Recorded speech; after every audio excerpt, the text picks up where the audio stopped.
Okay, so maybe I should say hello to everybody once again. Alexandre, let me just give a quick introduction, and then I will hand over to you. Okay? Okay, go ahead. So just a huge welcome to everyone. Thanks for joining us again in a meetup for agents and counselors. This is our fourth session. And today we are going to talk about blended learning opportunities in the UK. I remind you that we also have live interpretation available in Spanish and Portuguese.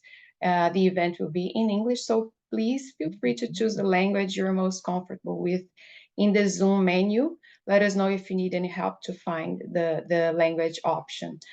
I am Patricia Santos. I'm the Education and Insights Hub Manager for the Americas at the British Council, and I'll be your host for today's session.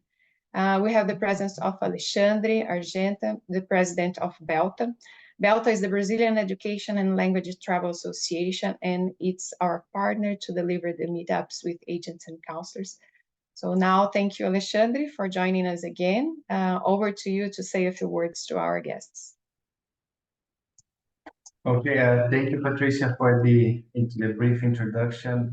Once again, I would like to continuously thank this great partnership we have developed with British Council and BELTA for the past few months, since a long time actually, but I mentioned what we have done. Eu mencionei o que já fizemos. Information session to the agents. As I always say, it's never enough for us as international education agents to learn and study about everything. There's so much program options, so it's never enough to keep on learning about this. So every single session is very important. I believe that overall speaking, agents are still should take a closer look in blended learning. I think this is a new reality that has become even more popular after the pandemics. So online learning, blended learning, I believe there is a great field for us to explore. So even myself as an agent with my team, I believe we do not explore this as we should nowadays. So, I believe it can be a very productive session to bring more information on that sense as well. So once again, thank you for the presence of everybody. And I believe it's going to be very productive for all of us. Always trying to, recruit as many students as possible every year to the UK. So I'll give you back to you, Patricia. Thank you. Thank you, Alexandre. So before we commence, I just would like to share with you some protocols to ensure the smooth and productivity of this session. We kindly request you to keep your microphones muted throughout the presentation to eliminate any background noise. This session is being recorded and you have access to the link in our YouTube channel. We will share the link with all registered attendees after this session. We'd like to encourage you to actively engage with the session. You may pose questions and contribute to this talk using the chat at any time during the presentation. Following our guest presentation, we will have a formal Q&A session, and at this point, you'll be able to raise your virtual hand and pose questions directly to our guest. Or you might just type your questions in the chat. And now I'd like to introduce you to our guest. We have with us Sajjad Hussain. We are honored to have you here, Sajjad, today. Thank you very much for accepting our invitation. He's a reader, associate professor at the James Watt School of Engineering. He's currently serving as program director, electronic and electrical engineering with information and engineering program at Glasgow College, UESTC. He has previously served as an associate professor at the Capital University of Science and Technology in Islamabad, Pakistan. He has won the 2019 Teaching Excellence Award by the College of Science and Engineering at University of Glasgow, where he's serving as College of Science and Engineering Retention and Transition Officer. So without any further delay, I'll pass on the microphone to you, Sajjad. Thank you. Thank you very much, Patricia, and really honored to be part of this webinar, and hopefully we will have a fruitful and informative session ahead of us. I'm gonna share my screen and just let me know if you can see the screen in the slideshow mode or. It's not in the slideshow mode. Okay. It's still on the presenter mode. Is that okay now? Now it's okay. Yes. Okay, right. Hello, and I think it's good morning in your side, if I may say so. I'm Sajjad Hussain. I'm a reader, a very peculiar title in the UK. It's mainly translatable to associate professor in other parts of the world. I'm part of School of Engineering here at the University of Glasgow. Just a brief introduction about myself. I have been in the academia for around 15 years now. As introduced by Patricia, I started my career in Pakistan and then I came to the UK. And at the moment, I am part of a transnational education program of Glasgow University with a university in China. So I will be briefly talking about transnational education opportunities because I believe this is a related topic and should be of interest to many of the people who are here on this call. I did my PhD from France, and the topic was on wireless systems and signal processing. And for the last 6 to 8 years, I have developed my interest in the pedagogies of technology enhanced learning. And you can imagine this is one of the reasons that I'm here, part of this webinar, because I have developed methodologies and academic practices that are related to online and blended learning. So I'll be happy to share part of that with you as well. And related to this point is that I am academic champion for a £5 million University of Glasgow EON XR Center. This is a merged reality center, a combination of artificial and virtual reality. And as part of this center, we are creating some AR, VR content, and I will hopefully demonstrate 1 or 2 examples with you as part of this presentation. Right. So before we go into the details of opportunities and trends within the UK, I think it's very important for all of us to realize how our classrooms have changed over the period of time. So classroom 1.0, let's say traditional teaching where there is an instructor in a classroom and they are teaching either on the blackboard or using some multimedia. Classroom 2.0 is in the form of MOOCs, massive open online courses, many of which are free and can be accessed throughout the world. And then the development of different learning management systems, for example, Blackboard or Moodle. So learning through these management systems, which is mainly for the sharing of the content and assessments online. And Classroom 3.0, the classroom where partly we have moved and we are transitioning towards is the virtual classrooms. As you can see, there is no one sitting in the classroom, but students are virtually present through virtual reality tools. Right. So the same thing, if we look at how the education has evolved, can be seen in the form of the dimensions of learning, let's say.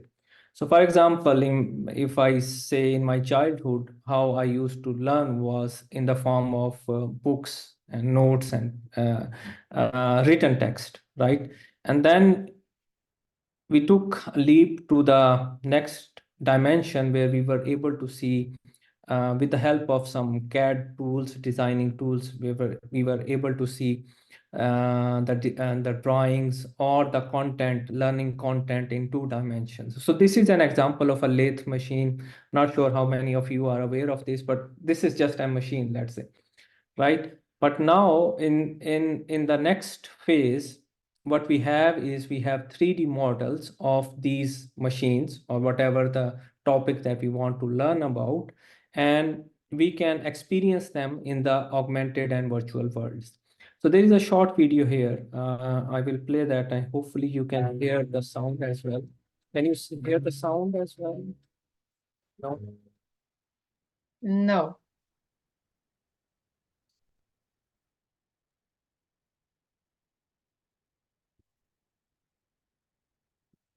Just give me a second if I could.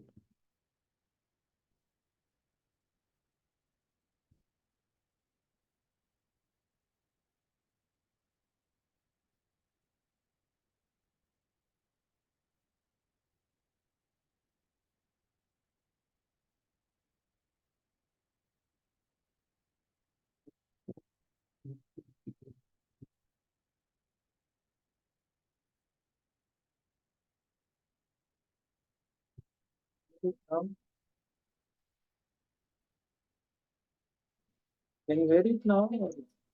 No, we don't have the sound.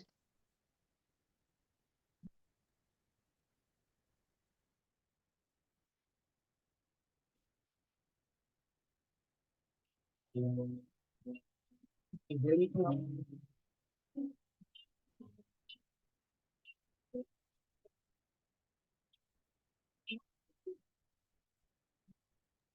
No, Sajjad, we can't hear it. Oh, okay.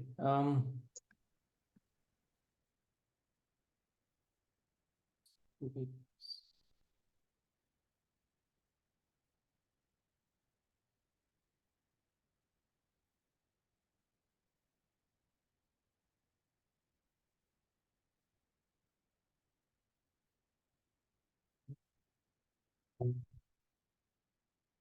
No, still not. Now we can. Yes. Can you hear it now?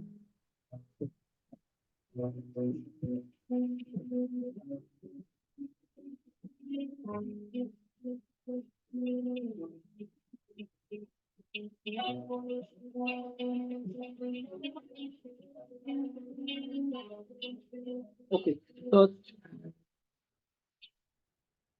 this is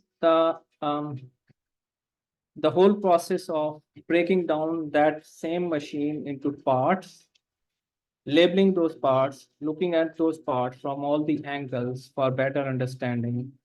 And then the instructor can make sure that the students have understood the working of and the principles of this machine before taking them into the actual work on the actual workstation, right? So you can learn about some tools that are hazardous uh, due to health and safety reasons.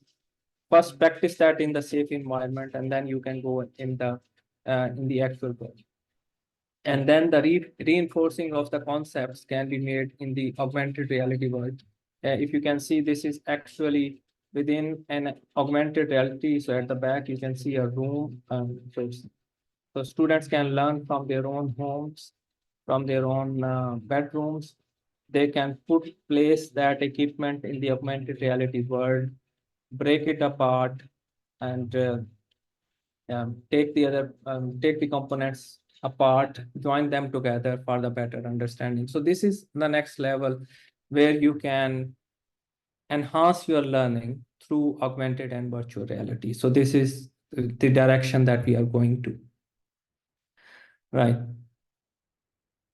Now, online and blended learning, just the brief definitions. Online learning is the learning through any electronic means. So for example, with the use of internet technologies and multimedia support. And blended learning is the combination of physical face-to-face learning and the online learning. So it's a combination. And one very well-known type of online blended learning is the flipped classroom concept. In a traditional environment, what happens is the students learn within a lecture in a classroom, and then they are given homework and they reinforce their concepts. While in the flipped classroom approach, the students are given some material before the class so they can learn about any topic through online means. And when they join the class, the main purpose of that class is to do some sort of interactive activities. For example, some tasks that involve collaboration and collaborative work that you can do within the classroom. So lecture is not for the purpose of delivering the content, rather building on the content that the students have already learned at their own time and taking it to the next level. And that leads to collaborative learning. Collaborative learning is not as opposed to the individual learning where your individual learning is assessed. Here, the learners, they join together, sit together, share their ideas, they learn from each other and each other practice skills and competencies, and then move forward in terms of their learning objectives, right?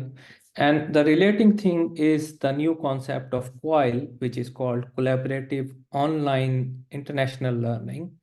Now, we are learning collaboratively, but this is through online means. That is, internationally, no matter where you are, you can connect to a platform where you can collaboratively learn from different time zones, from different countries, from different backgrounds, but you are still able to join a collaborative platform where you can share your multicultural backgrounds and expertise. So it offers the flexibility of multicultural experience while you are staying at home, right? So if I could briefly share the pros and cons of online and blended learning.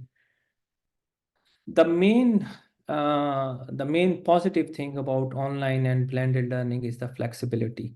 Many of the learners, they don't have the option of attending the campus during the, let's say, daytime, as they are part of everyday job, they are doing some professional activities. So it gives them the flexibility of managing their time according to the availability of the online resources. Then it is eco-friendly in a way that you don't have to travel to the campus. And in some cases, you don't have to travel from one country to the other country. So it's eco-friendly in a way that you can join the classes from your homes. Financial feasibility is another positive because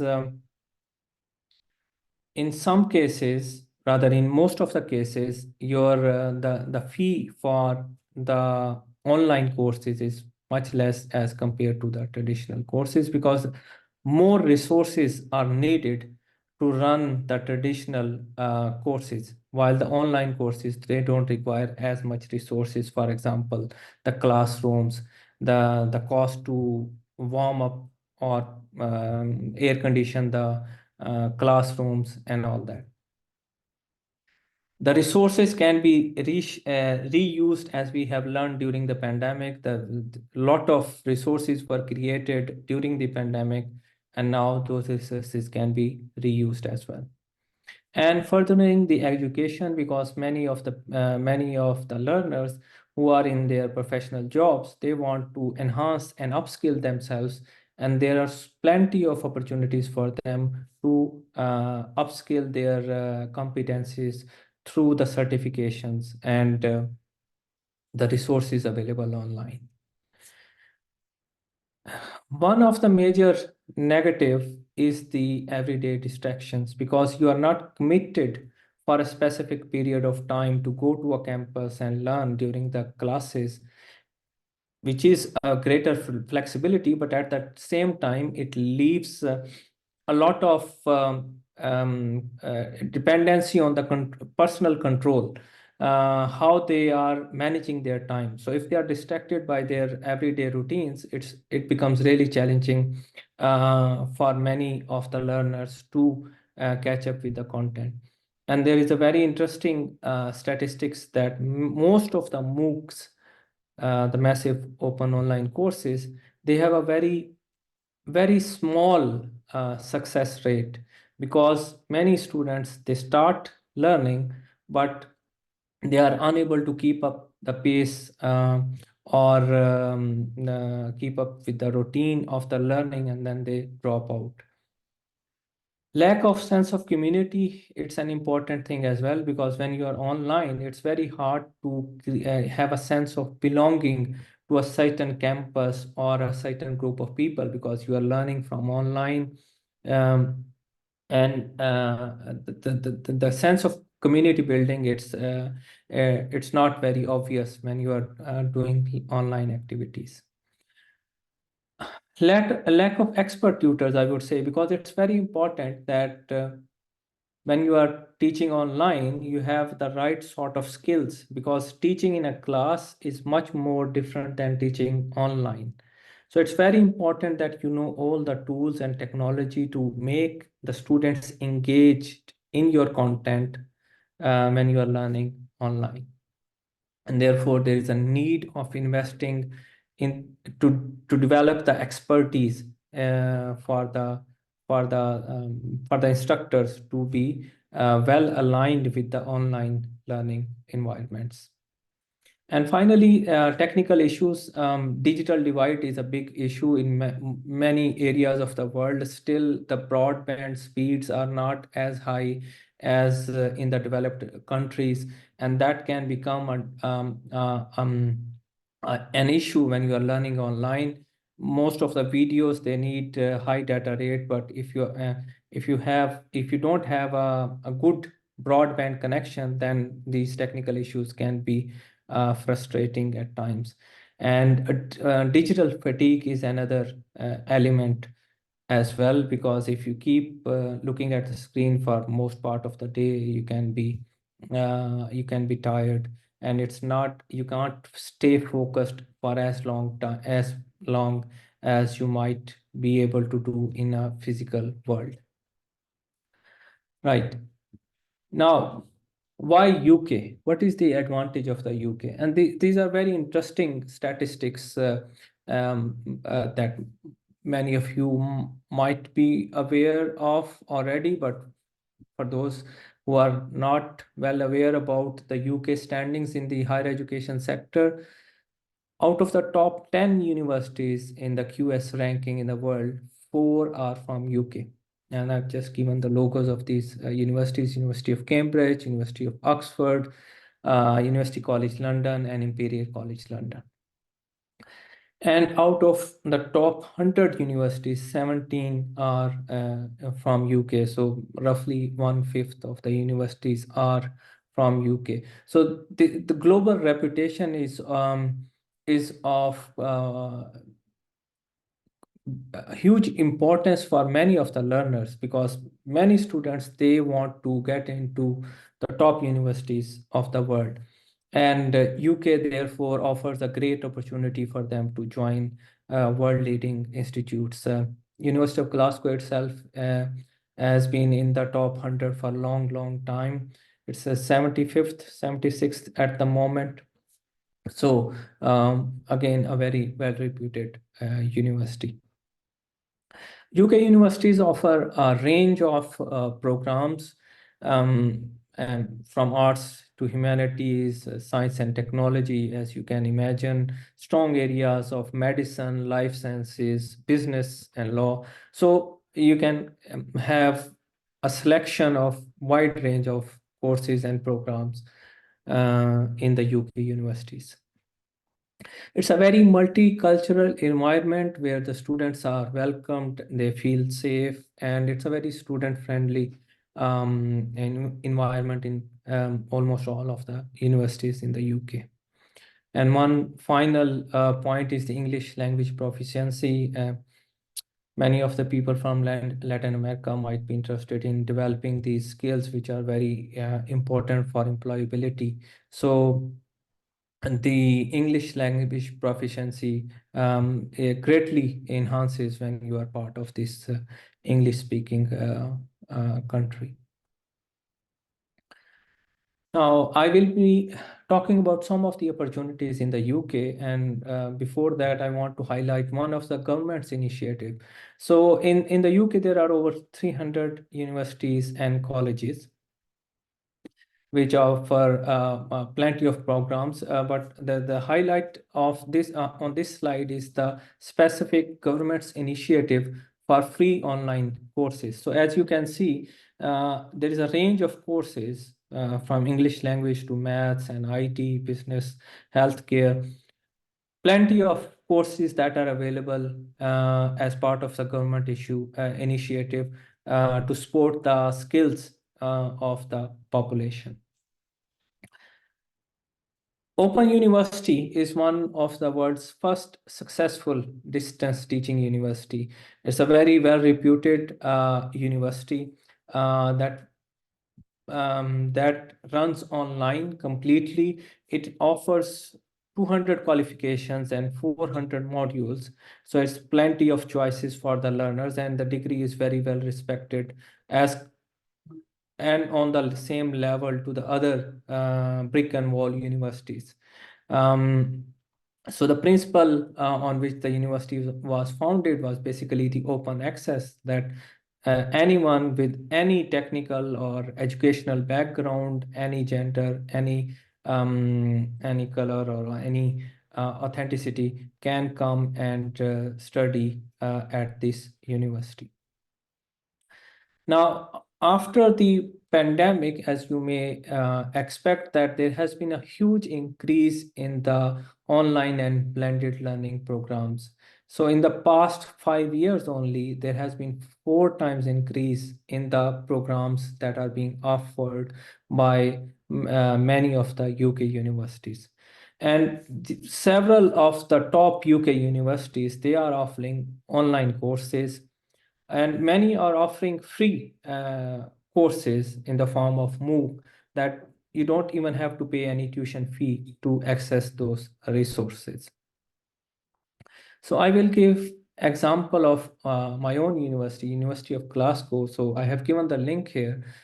There are different options for online study. So for example, you have postgraduate programs, a list of programs that you can see online that are offered at the University of Glasgow. These are online educational programs. Then micro credentials, there is a pool of courses that are developed to upskill our learners. So a range of courses as part of micro credentials. Then there are non-credit bearing courses in the form of MOOCs that are free. And Robert Burns, I'm not sure if everybody on this call is aware of Robert Burns. He's a kind of a Scottish national poet. So Glasgow is the largest city in Scotland. So Robert Burns is the national poet of Scotland. So there is a 10-week course on Robert Burns. English language courses and plenty of short courses that are available. So this is just one example, and many of the UK universities have similar sort of portfolio of courses available for international and online students. 2 platforms that I want to mention here, which are offering a huge range of online courses. One is the Future Learn. So both of these are UK-based platforms.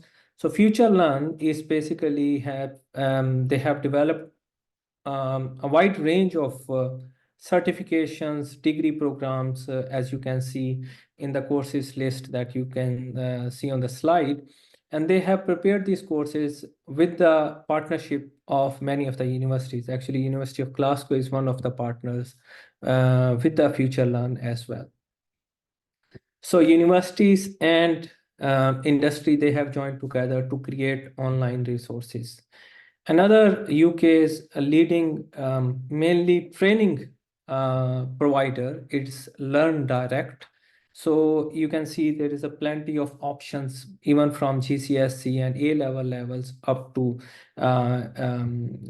undergrad and postgrad opportunities and certifications that they offer as part of this online portfolio.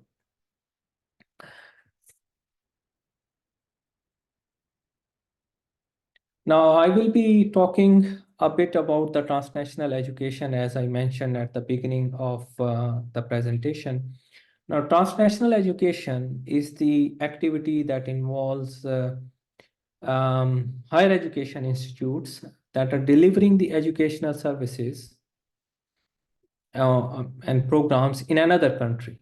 So, for example, the UK universities, they are offering different form of services and programs to other countries. And on the next slide, I will explain what sort of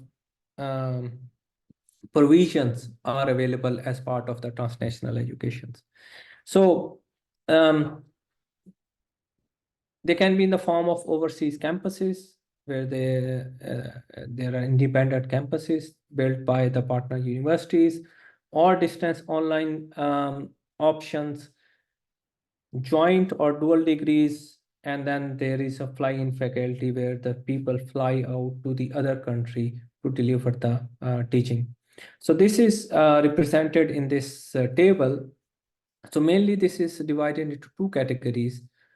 One is where the students are registered at the reporting provider. So for example, if University of Glasgow has established a transnational education program, the students will be registered at the University of Glasgow student. And so one is the students are registered with the provider, and second is the students they are not registered, rather they are working towards the award by the provider. So what are the different options? So option one is, as I mentioned, the overseas campus. So standalone or joint campus, which is built specifically for the purpose of transnational education. Distance flexible and distributed learning. So this is all online format. There is no physical campus involved. Collaborative provision is the joint or dual degrees. For example, as I mentioned, the staff can fly from one country to the other country to deliver the teaching. So both universities, the host and the partner, both universities are contributing to the teaching delivery. And then the second option, where the UK university or the reporting provider is not basically directly involved with the teaching, rather they are overseeing the quality assurance mechanism. So basically they are validating the learning methods and models in the other country. Now, on the next slide, some very interesting stats that I want to share with you. The number of higher education TNE students, it was around 700K, and then during COVID, as you can imagine, it dropped a bit, but it's rising back again to 550K students. So it's a huge number of TNE students with the UK institutes. And if we look at the distribution in different provisions, we can see that distance, flexible and distributed learning is 30%. So let's say 1/3 of those who are involved in the transnational education, they are doing the online learning. So this is a huge market, because around 75% of the UK higher education institutes are engaged in some form of transnational education.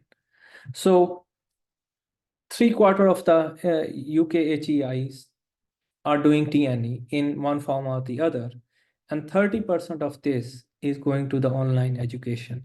So there is a huge market, huge opportunity for online education in the TNE market. Now, I'm sure most, if not all of you, are well aware of these considerations, but I wanted to highlight that it's very important that we match the students with the perfect program as an agent when we are advising or guiding the students.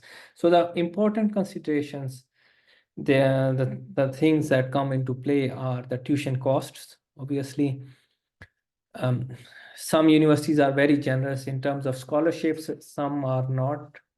Sorry, there is a fire alarm. If you just give me a second, please.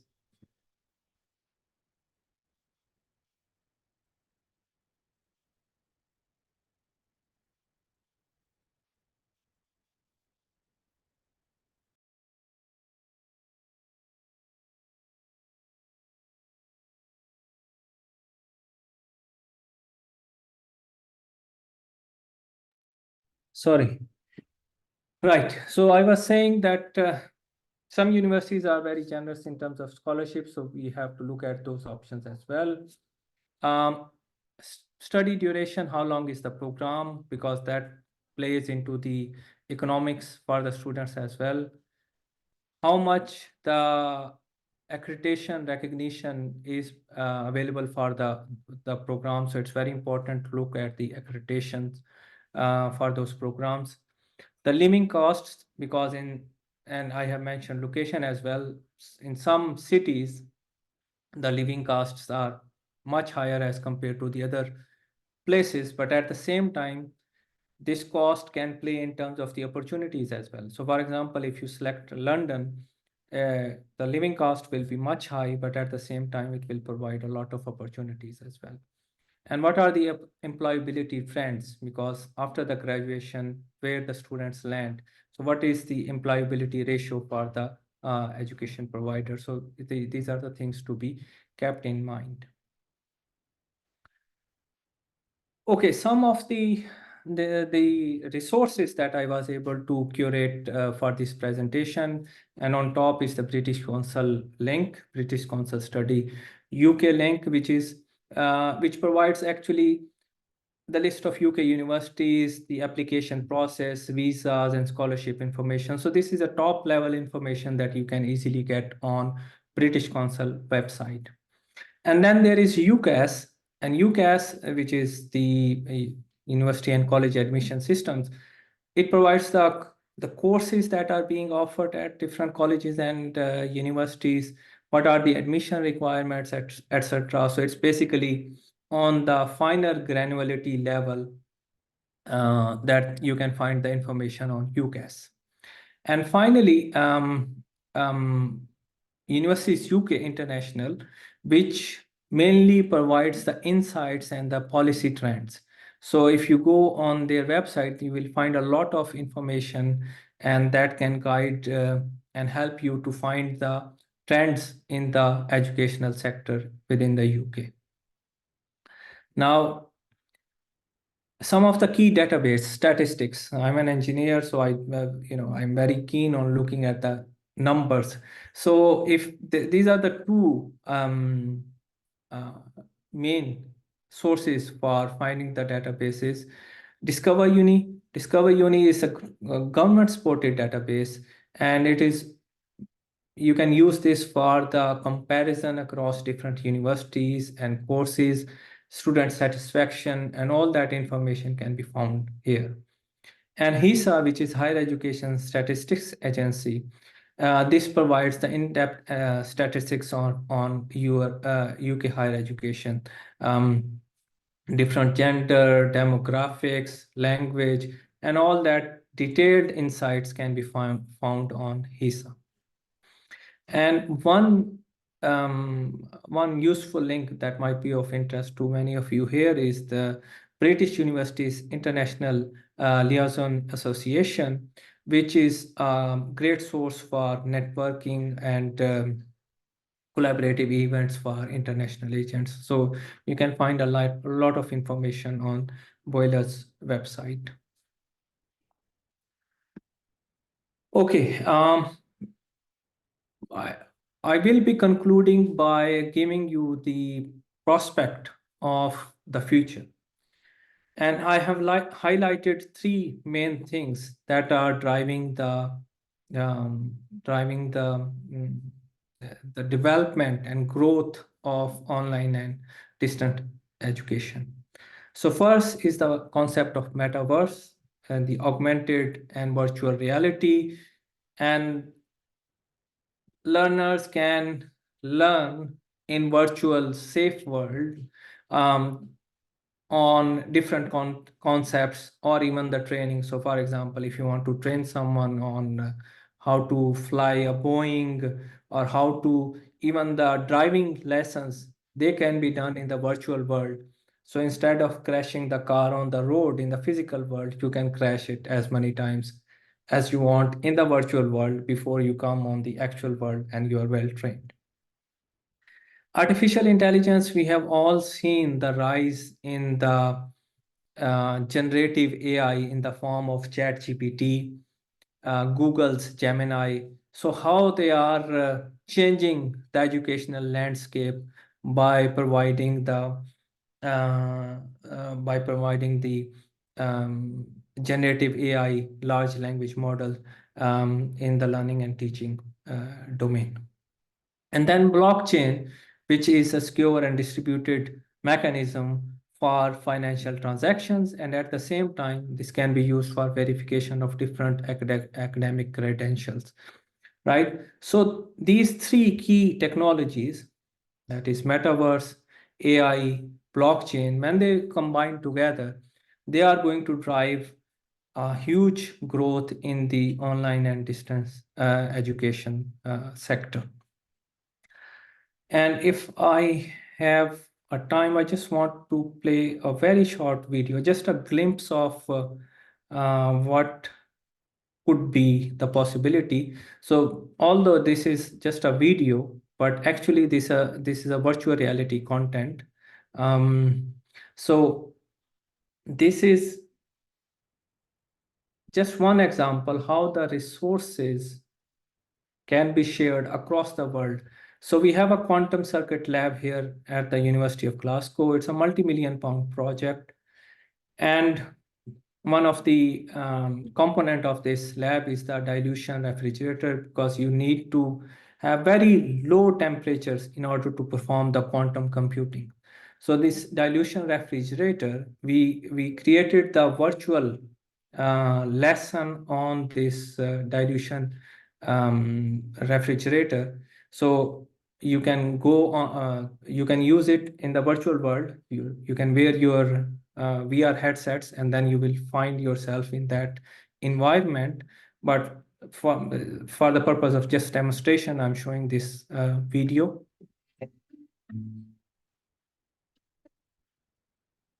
A dilution refrigerator is a cryogenic system that provides continuous cooling to temperatures as low as millikelvin. So when you will be wearing the virtual headset, so basically you will be here in this lab. Is provided by the heat of mixing of the helium-3 and helium-4 isotopes. And you can see we have labeled different parts of this refrigerator. Seen in the following video. And what you can do is you can support that 3D environment with the traditional learning sources as well. So for example, you can embed the video resources, the normal video resources in that virtual world as well. So this is a two-dimensional video that is integrated within that virtual presentation, 3D presentation.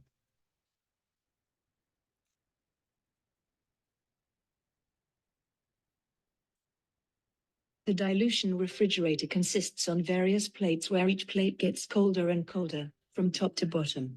The temperatures of the stages go from room temperature 300 Kelvin, pre-cooled stage 55 Kelvin and 3 Kelvin, and finally a few million Kelvin where the superconducting qubits are placed as shown in the next image. So you can include Gas some control images rack as well. contains pumps, dump tanks, You can a move control room around in the and lab. gears. The instrumentation control rack contains temperature control hardware and magnet power supplies. The vacuum shield is the outer layer protecting the device. The process of assembling the shield can be seen in the next video.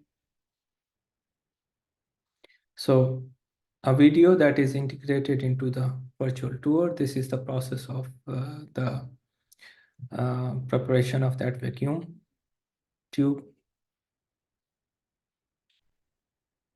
Superconducting qubits are leading candidates in the race to build a quantum computer capable of realizing computations beyond the reach of modern supercomputers.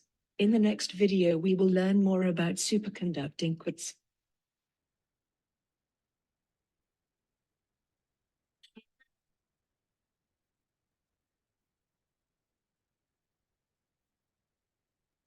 So images, videos, you can Quantum integrate, you can computers label, operate by processing information stored in you can quantum bits, break down which different must parts, typically operate at and you can cryogenic assess your compression. students. A So for practical example, you quantum can ask computer them to comprises find of out qubits, where which the require an electronic outer interface vacuum also is, operating at or cryogenic where temperature to the ensure integration and specific part scalability of of the whole the system. refrigerator is. Right. So this is all in the virtual world, and I think I can close my discussion and the presentation with the thanks to all the presenters, participants, and I think I can take a few questions now. Thank you, Sajjad. So now it's time for our Q&A session. I encourage you to participate, whether raise your hand or opening your mic so Sajjad can clarify. You are on mute, Patricia. Am I? Can't hear you. Okay, it might be. Let me see. Can you hear me, Desiree? Yes. Yes. Yes. Okay. I can hear you. Yeah, now you can hear me, right? So I was just saying, Sajjad, that our guests can raise questions or any comment, use the chat or use the microphone. Please feel free to participate. In the meantime, Sajjad, perhaps I have a question, so maybe you could start. Maybe I was thinking if you could talk a bit about the profile. How do you see the profile of students that can really take advantage of the different options that you shared? And then we already have a comment here and I will, while you answer the first one, I will go to the comments in the chat. So Patricia, if I understood your question well, you are talking about what sort of a profile of the student which would suit different online educational opportunities. That's what you wanted to ask? Yeah. Okay, so as I mentioned, there are different paths. One is MOOC. So MOOC is something that is independent of your background. So because this is a free opportunity, you don't get any credits on that. So you can learn with your own interest. However, if you want to get a certification or some degree, then you have to align yourself with the requirements of that degree. And for each of the program that is being offered, we specifically mention what are the entry requirements for that program. So each program has a different entry requirement. For example, if you want to get admission into engineering, there will be some requirements on your GPA or math skills. For example, if you want to take admission in computing, then your prior knowledge of coding, programming, that will be needed as well. So each and every program, they specifically mention the entry requirements. So that's why I said it's very important to match the student with a perfect program. So looking at the entry requirements is very important before going ahead with the admissions. Thank you. I would like to share now the comment from Carla Fuentes. She's thanking us for the session. And then she says, everything you are doing at the University of Glasgow in terms of face-to-face and distance learning is very innovative. I can proudly say that a former student of the school where I work, High School Kipling Campus Esmeralda, studied economics at the University of Glasgow. She finished her university studies in 2022. She's probably Mexican and always happy with the decision she made to study with you. So she thanks for everything. That's good. That's good. Thank Unfortunately, you. probably she was during the COVID time and might not have Yeah. enjoyed the campus life as as students in other era, but we are back to normal and Yeah. No, I understood. It's her student. It's an ex-alumna, Mexican.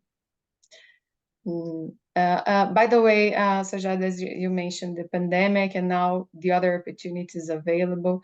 Are there? I think the Open University also has the option of online and then in presence period in the UK. Do you know anything about that? That you could talk a little bit about this kind of offers that makes starting online and ending the program in the UK? yeah, there are always these possibilities. I'll just give you one example of our partnership. We have so in Scotland there are 4 years of undergraduate education. In England there are 3 years.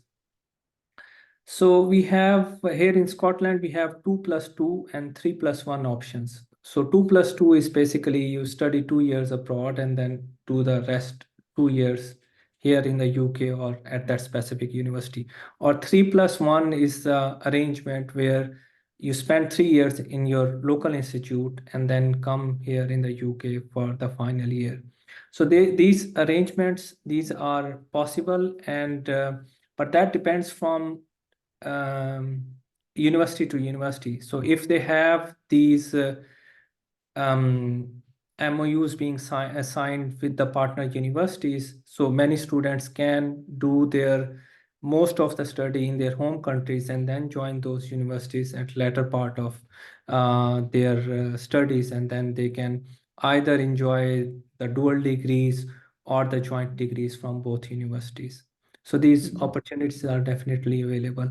And I found that for many of the students, this is very financially feasible, that they can spend, let's say, for a 4-year degree program, they can spend 2 or 3 years in their home countries and then spend only 1 or 2 years here in the UK, because it's very expensive. The education here in the UK is expensive, and then on top of that, the living cost. So it becomes a huge financial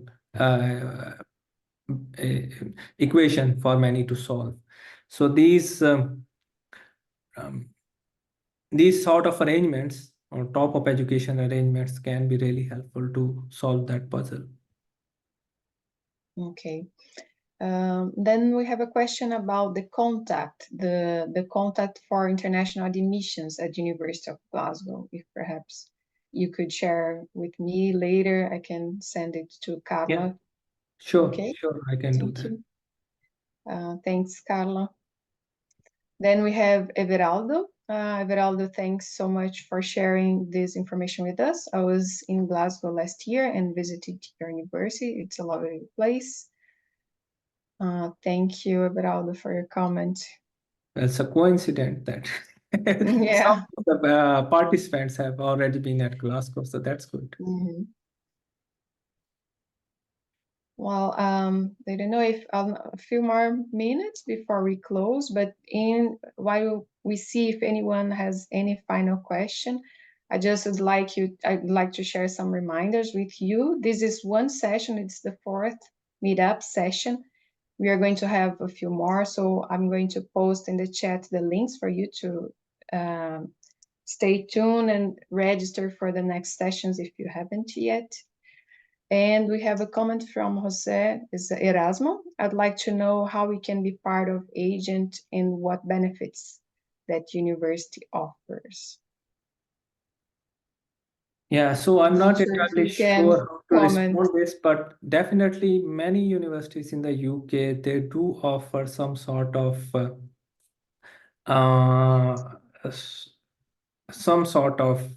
they have some sort of arrangement with the agent. So unfortunately, I'm not in the position to comment on that. Okay, so I think yeah, some other are asking for about the contact for Sure. international So Patricia, submissions. I will share this Can follow up information on. with you. Yeah, Yeah. I'll share this information with you, and then probably you can share with the We participants. can definitely follow up on that. So as we are coming to the end of this session, I'd like to thank you again, Sajjad, for curating this content. It was very interesting session and very informative for us. So thank you very much for sharing your expertise. And I'd like to remind you to use the links that I've posted in the chat, please consider signing up for our certification program. It's a full training for agents and counselors. It's free of charge. It's provided by the British Council, and it gives you a certification for international agent and counselor. It's a fantastic opportunity for you to enhance your expertise in higher education, to learn more about the UK and the opportunities available. So please use the link to get to know more. And stay tuned for the next sessions. As I said, the British Council is committed to bring information and insights to keep you updated on the last developments in the area. So keep an eye in our emails and notifications and announcements about the next sessions. And thank you very much for joining us in this session. It was really a pleasure to be here with you all. And we'll send you the link and more information after this session. Okay. Thank you. Bye. Thank you. Bye, everyone. Have a good day. Thank you. Bye-bye. Bye. Bye. Bye. Bye-bye.